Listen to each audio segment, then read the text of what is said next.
Көріңіздер, хабардар болыңыздар, жылдам ақпарат. Сәлеметсіздер ме, қымбатты көрермен, арнамызға қош келдіңіз. Әлемде және Қазақстанда болып жатырған соңғы жаңалықтарды алашырғадарынан білгіңіз келсе, арнамызға жазылыңыз, лайк басуды ұмытпаңыз. Қазақстанда жаңа заң бойынша қандай несие көшірілетіні белгілі болды. Қаржы нарығын реттеу және дамыту агенттігі төрағасының орынбасары Олжас Кизатов қаржы нарығын дамыту және қаржылық қызмет тұтынушыларының құқығын қорғау мәселелері жөніндегі заң жобасына енгізілген өзгерістер туралы айтты. Бұл өзгерістердің арқасында Қазақстан азаматтарына алаяқтар рәсімдеген несиені көшіру мүмкіндігі берілді. Олжас Кизатовтың айтуынша, қазіргі заң бойынша алаяқтық жолмен алынған несиелер тек сот шешімімен ғана көшіріледі. Бұл зардап шеккен азаматтардың құқықтарын қорғауға қиындатады.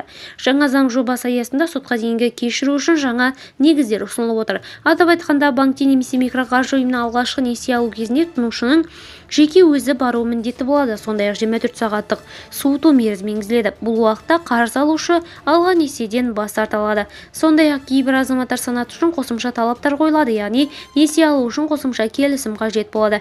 Егер бұл талаптар бұзылса, банктер мен бұл несиелерді сотқа дейін кешіруге тиіс.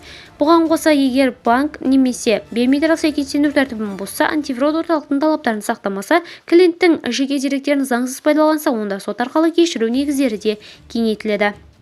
Видеомыз кеңінен таралу үшін лайк басып жақындарыңызға таратуды ұмытпаңыз. Бізді бақылауды жалғастырыңыз.